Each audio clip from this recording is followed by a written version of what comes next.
Bismillahirrahmanirrahim. Assalamualaikum warahmatullahi wabarakatuh. Alhamdulillah wassalatu wassalamu ala khairi khalqillah wa nuri arshillah wa bahri ilmillah Sayyidina wa syafi'ina Muhammad ibn Abdullah wa alihi wa sahbihi wa man tabi'ahu wa wala amma ba'du. Kembali kita berjumpa dalam kajian virtual spesial Ramadan 1442 Hijriah, yakni kita sama-sama mengkaji tafsir sufi Imam Ibn Ajib Al-Hasani radhiyallahu anhu melalui kitab beliau Al-Bahrul Madid fi Tafsir Al-Quran Al-Majid yang dirangkum oleh Syekh Sulaiman Al-Khalidi dalam kitab beliau Bahirul Isyarah wa Sharihul Ibarah. Dan pada pertemuan yang kelima ini insyaallah kita akan mengkaji surat Al-Furqan ayat 20, mana Allah Subhanahu wa taala mengatakan a'udzubillahi minasyaitonir rajim. Bismillahirrahmanirrahim. Wa yawma ya'addu adh-dhalimu 'ala yadayhi yaqulu ya laitani ittakhadhtu ma'ar rasuli sabila ya waylata laitani lam attakhidh fulanan khalila laqad adallani 'an adh-dhikri ba'da idh ja'ani wa kana asy-syaitanu lil insani khadhula. Shadaqallahul azim. Yang artinya, dan ingatlah pada hari ketika orang-orang zalim menggigit dua jarinya, ya, atau menggigit tangannya, menyesali perbuatannya, seraya berkata, wahai sekiranya dulu aku mengambil jalan bersama Rasul. Ya wailata laitani lam attakhidh fulanan khalila. Wahai celaka aku, sekiranya dulu aku tidak menjadikan si fulan itu teman sebagai temanku atau sebagai teman akrabku. Laqad adallani 'ala dzikri, sungguh teman itu telah menyesatkan aku dari zikir. Ya, ba'da idz ja'ani, setelah datang kepadaku. Dalam terjemahan disebutkan dia telah menyesatkan aku dari zikir. Di sini yang diartikan adalah Al-Quran setelah datang kepadaku. Dan wa kana syaitanu lil insani khadzula, dan setan memang pengkhianat bagi manusia. Dalam 3 ayat ini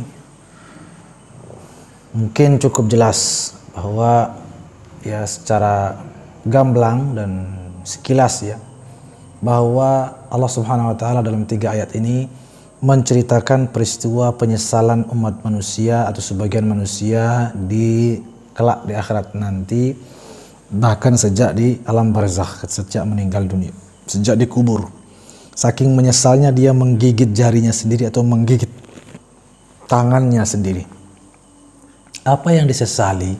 Ternyata yang disesali adalah dia tidak menjadikan tidak mengambil jalan bersama Rasul. Ya laitani ittakhadtu ma'ar rasuli sabila. Coba dulu saya mengambil jalan bersama Rasul. Mengambil jalan bersama Rasul ini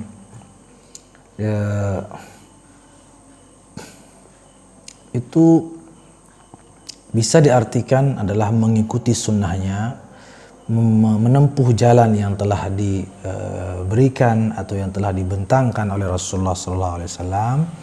Juga dapat diartikan dan mungkin lebih tepat apabila diartikan adalah menjadikan para pewaris Rasul sebagai teman atau sebagai guru. Jadi yang disesali, yang paling disesali adalah ketika di dunia sebelum meninggal itu tidak mengikuti pewaris Rasul, tidak menjadikan pewaris Rasul, para wali, para ulama sebagai guru atau tempat kita memohon bimbingan dan tuntunan hidup. Mengapa itu lebih tepat? Karena berhubungan atau nyambung lah ya dengan ayat setelahnya, di mana penyesalannya yang lain adalah di waktu yang sama. Penyesalannya adalah ya wailata laitani lam attakhidh fulanan khalila.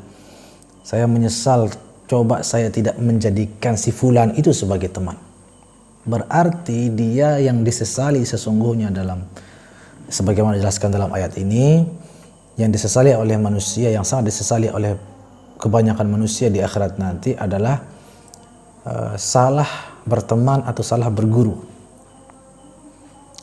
Ya, lebih memilih teman yang tidak baik dan menjauhi teman yang baik.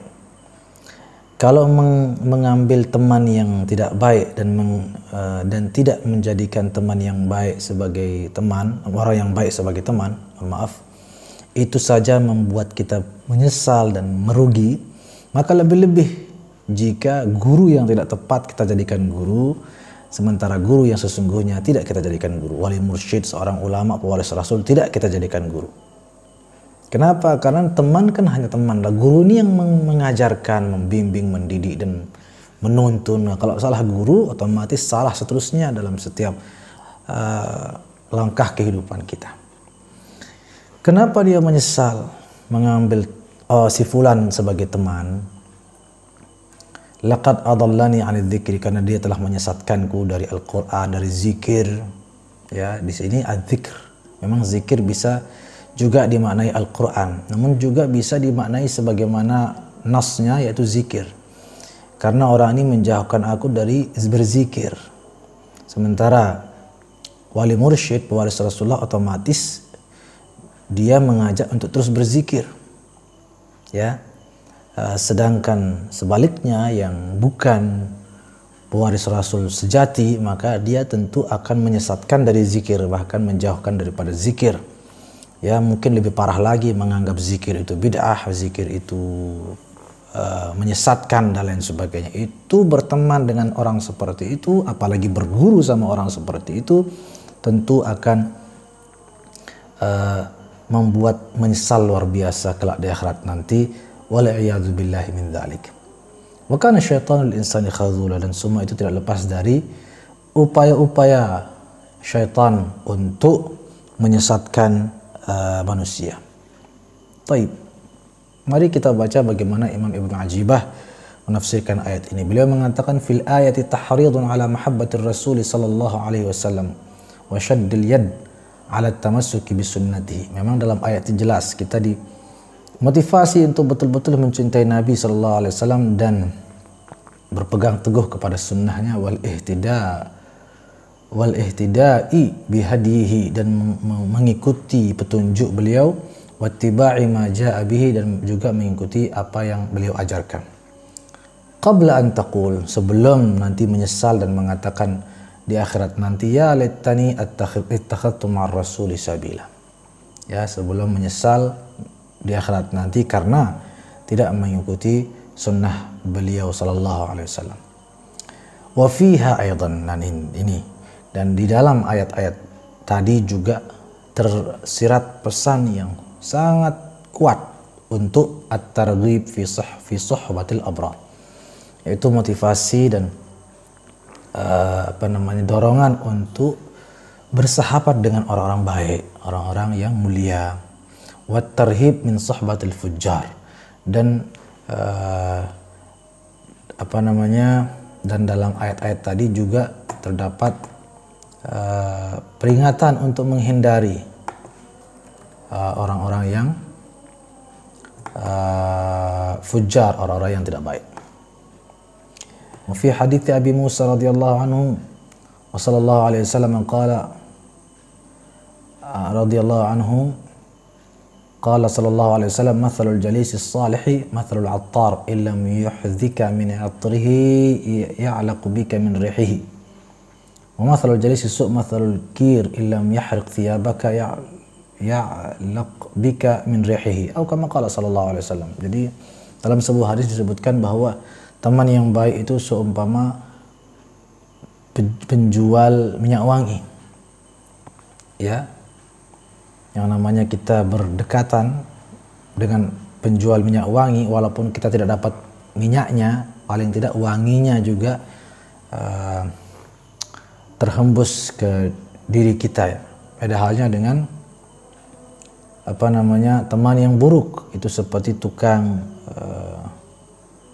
besi, ya, atau tukang las barangkali, ya.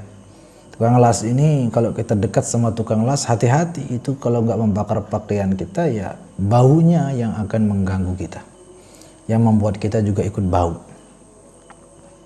Wa qala fil hikami, Imam Ibnu Athaillah As-Sakandari dalam kitab Al-Hikam beliau mengatakan, la tashab man la yunhiduka haluhu wa la yadulluka 'ala Allahi maqaluhu. Jangan bersahabat dengan orang yang keadaannya tidak membangkitkanmu dan ucapannya tidak dapat memberikan petunjuk kepadamu. Fa in hadul hali huwa dzikrullah 'inda ru'yatihi. Yang maksudnya di sini membangkitkan kita adalah yaitu membuat kita berzikir menyebut nama Allah ketika melihatnya, dan itulah ciri-ciri seorang waliullah. Seorang waliullah ini melihatnya itu langsung kita mengingat Allah, langsung berzikir menyebut Allah. Dan itu tidak hanya melihat wajahnya, melihat tangan, melihat kaki sekalipun, kaki seorang wali itu kita langsung menyebut nama Allah, luar biasa. Kenapa? Karena semua anggota tubuhnya penuh dengan sinaran-sinaran atau pancaran-pancaran cahaya zikir kepada Allah Subhanahu wa taala, sehingga terciprat cahaya zikir itu, lalu kita kemudian begitu melihatnya langsung menyebut Allah, Allah, ya. Wal inhiyashu ilaihi bil qalbi 'inda suhbatihi wa dalalatul maqali 'ala Allah wa zajjuhu fil hadrati bila ta'ab bi an yarfa'a bainahu wa bain rabbil hujub. Sementara ucapan orang yang bisa memberikan petunjuk kepada kita adalah yang apabila membuat kita itu dengan mudah bergabung dengan hadrah, dengan zikir, membuat kita mudah melaksanakan ibadah, membuat kita itu menikmati bagaimana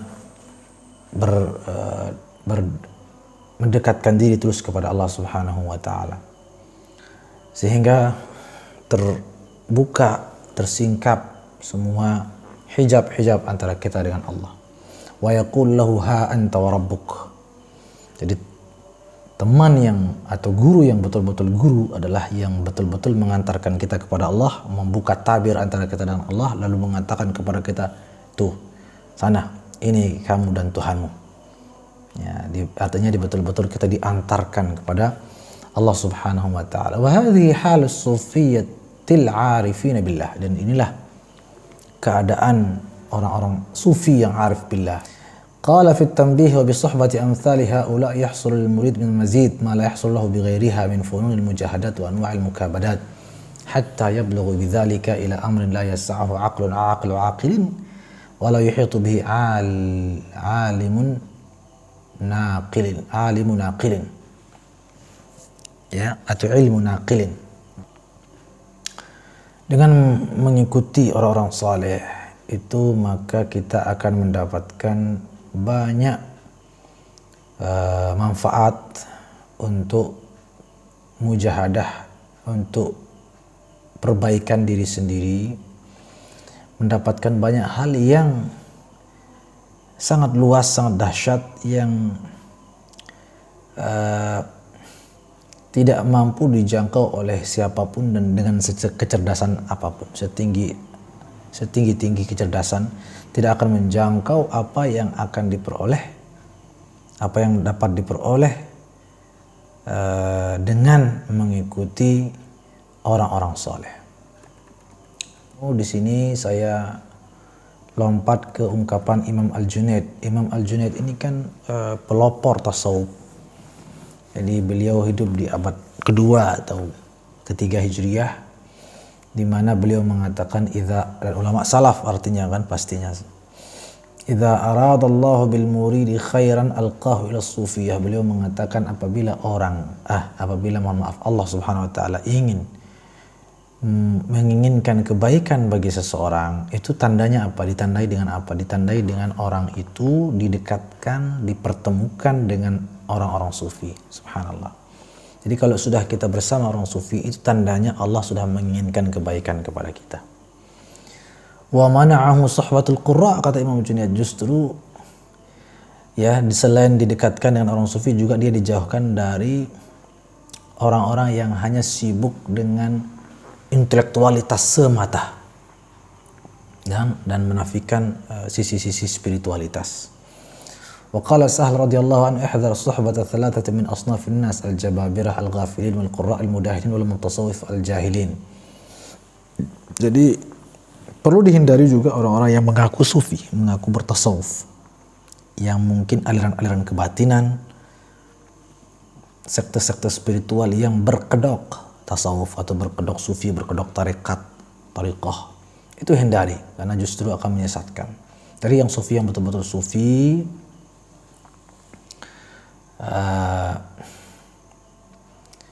dan ala kulli hal, walhasil, kalau saya boleh lompat, min hadha anna suhbat as-sufiyah hiya allati yahsulu biha kamalul intifa'i lis-sahib. Ini intisari daripada 3 ayat yang kita baca tadi menurut Imam Ibnu Ajib Al-Hasani, bahwa bersahabat dengan orang-orang yang suci hatinya, yang bening jiwanya, yaitu para sufi, tidak lain tidak bukan, bersahabat dengan mereka itulah jalan yang paling sempurna kemanfaatannya bagi kita di dunia dan di akhirat. Duna man adahum min al-mansubin ila ad-din wal ilm, li'annahum khussu min haqa'iq at-tauhid wal ma'rifah bi khasa'is lam yusahimhum fiha ahadun siwahum. Ya. Dan hati-hati, jangan mau berguru pada orang-orang yang mengaku alim, mengaku membela agama dan seterusnya dan semacamnya, karena mereka itu selama belum menempuh jalan-jalannya para sufi, itu hati-hati. Sebab orang-orang sufi ini yang betul-betul meresapi dan mengerti betul betapa hakikatnya yang namanya tauhid dan mengenal Allah. Dan ilmu para sufi itu tidak bisa disaingi oleh ilmu siapapun selain daripada mereka. Ya. Wabillahi taufiq wallahu alam. Alhasil seperti itu ya. Jadi ketika kita mencari guru, mengikuti wali mursyid, kemudian bersuluk, mencari teman-teman baik dan lain sebagainya, itu bukan hal yang remeh-temeh dalam agama Islam. Kenapa? Karena dalam Al-Quran ditegaskan bahwa akan ada sejumlah orang yang menyesal karena tidak berteman atau bergabung dengan orang-orang sufi. Karena itu mari kita hindari orang-orang yang sekiranya menyesatkan kita. Mari kita lebih dekat dengan orang-orang yang lebih menyelamatkan kita agar terhindar dari penyesalan yang sangat menyakitkan kelak di akhirat nanti. Mudah-mudahan ya, amin amin rabbal alamin. Cukup barangkali untuk pertemuan kali ini, mudah-mudahan ada manfaatnya. Wassalamualaikum warahmatullahi wabarakatuh.